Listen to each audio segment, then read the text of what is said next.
राधे श्याम। स्वागत है आप सभी का एक बार फिर से हरी डिपोटिज में। बंधुओं, एक साधक का प्रश्न कल मुझे मिला, बहुत ही अच्छा प्रश्न था कि कोई मुझे गाली दे तो मुझे क्या करना चाहिए। ये प्रश्न बहुत ही अच्छा लगा मुझे और मैंने सोचा क्यों ना इस पर एक वीडियो बना दूँ, क्योंकि जो भी मैंने गीता प्रेस के पुस्तकों में पढ़ा है, संतों के मुख से सुना है, तो मैंने उस पर जवाब दिया और ये आज आपको भी जानने को मिलेगा। देखिए बंधुओं, राम जी का और मेघनाथ का युद्ध हो रहा था, तो मेघनाथ राम जी को खूब गाली दे रहा था। राम जी चुपचाप मुस्कुरा रहे थे और मेघनाथ को और गुस्सा आ रहा था कि कोई इतना विनम्र कैसे हो सकता है। राम जी मुस्कुरा रहे थे और मेघनाथ को बहुत गुस्सा आया। मेघनाथ और गाली देना शुरू किया। उसके बाद अंत में प्रभु ने कहा कि अब गाली देना हो गया हो तो थोड़ा युद्ध कर ले। तो मेघनाथ का जो सर था वो शर्म के मारे नीचे झुक गया और पहले ही वो हार गया। लेकिन आज तो गाली का जवाब गाली से दिया जा रहा है बंधुओं। एक संत जी थे, वो कहीं घूमने गए थे अपने शिष्यों के साथ, तो वहाँ पे ना एक व्यक्ति उनको गाली दे रहा था। बहुत देर 2-3 घंटे तक वो गाली दिया। उसके बाद वो संत जी अपने शिष्यों से बोले कि इसको कुछ खाने के लिए दे दो, कब से बोल रहा है, थक गया होगा। शिष्यों ने कहा ये आपको गाली दे रहा है और आप बोल रहे हैं कि इसको खाने के लिए दे दो। तो संत जी ने कहा कि अगर कोई आपको ईंट पत्थर खाने के लिए दे तो आप क्या करोगे। तो शिष्यों ने कहा मैं नहीं खाऊंगा। तो फिर वो ईंट पत्थर कहाँ जाएगा। तो शिष्यों ने कहा ईंट पत्थर जो दिया है उसके पास ही रह जाएगा। तो संत बोले कि ठीक इसी प्रकार से मैंने ये गाली लिया ही नहीं, मेरे काम का नहीं था, तो गाली कहाँ रह गया, इसके पास ही रह गया।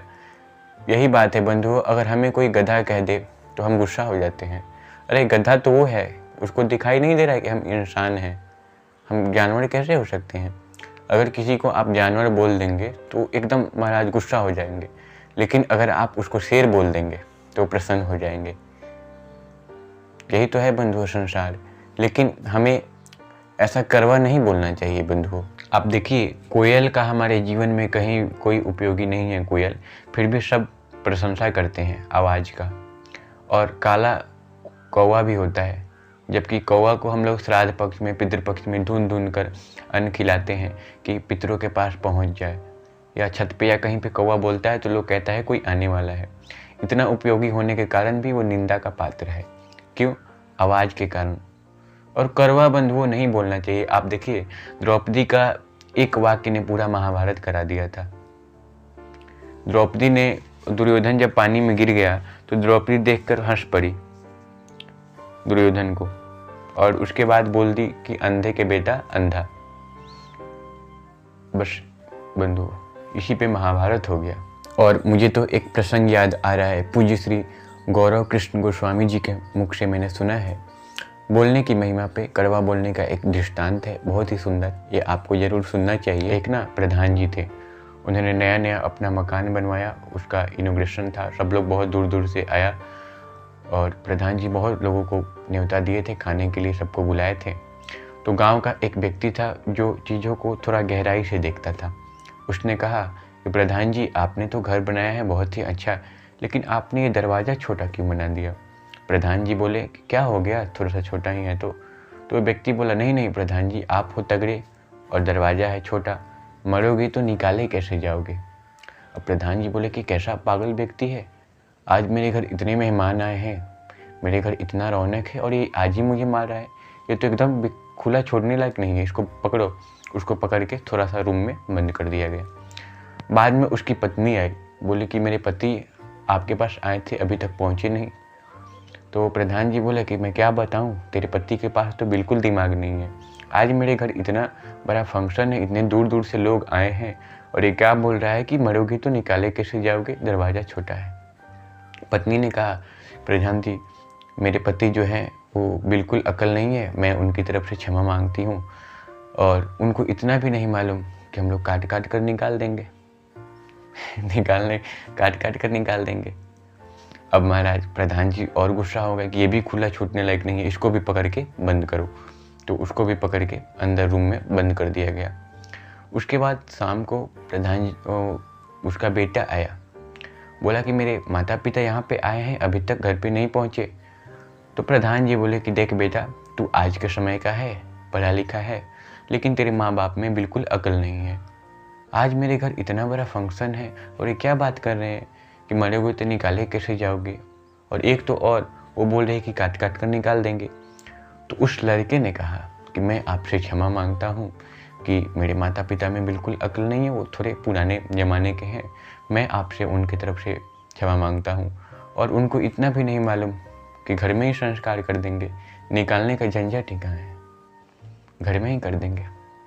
अब बंधुओं आप देखिए, बात बस इतनी सी है कि दरवाज़ा छोटा है, आप बोलने का ढंग तो देखिए। बंधुओं बात बस इतनी सी है कि दरवाज़ा छोटा है। इस बात को हम कितने अच्छे से भी बोल सकते हैं।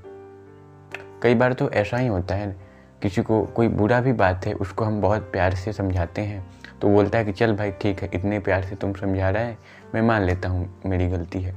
कई बार बात अच्छी भी हो लेकिन हम ऐसे बोलते हैं कि उसको बुरा लग जाता है, सामने वाले को बुरा लग जाता है, जबकि बात सही है। बंधुओं हमारे शरीर में 2 आँख हैं, 2 नाक हैं, 2 कान हैं, 2 हाथ हैं, 2 पैर हैं, लेकिन हमारा जो जीव है वो एक ही है। और ये इतना छोटा जीव ज्ञान इंद्रिय भी है और कर्म इंद्रिय भी है। इसको भगवान इतना व्यस्त रखे हैं। देखिए जीव से हम लोग खाते भी हैं और बोलते भी हैं। और देखिए जो हम लोग जीव को जवान कहते हैं बोलचाल की भाषा में, क्योंकि ये हमेशा जवान रहती है। आँख बुढ़ापे में कम दिखाई देगा, कान से भी कम सुनाई देगा, हाथ से कुछ भारी नहीं उठा सकते हैं, पैर से भी चला नहीं जाएगा, किंतु जीभ हमेशा सदा जवान रहने के कारण इसको हम जवान कहते हैं कि मरने पे भी जीभ ऐसा ही साथ में जाएगा। तो भगवान ने संकेत दिया है ठाकुर जी ने कि जीभ से एक ही जीभ है, इसका 2 काम है, खाने का भी बोलने का भी, कि इससे कम खाओ और कम बोलो। संत लोग कम खाते हैं और कम बोलते हैं। और किसी विद्वान ने बहुत ही सुंदर कहा है कि eat your food as your medicine, otherwise you have to eat your medicine as your food. आप भोजन को औषधि के समान अल्प मात्रा में ले, अन्यथा एक समय ऐसा आएगा जब आपको औषधि को भोजन के समान खाना पड़ेगा। इसलिए हम कम खाएं और कम बोले, और करवा तो बिल्कुल भी नहीं बोले बंद। और संत लोग कितना मीठा बोलते हैं, क्योंकि वाणी से ही व्यक्ति की पहचान होती है। Speak so that I may know you, बोलने से ही सबकी पहचान होती है। ऐसी वाणी बोलिए मन का आपा खोए, औरन को शीतल करे आपहु शीतल होए। शेष विचार तो आपके ही हाथों में है। श्री राधे राधे श्याम।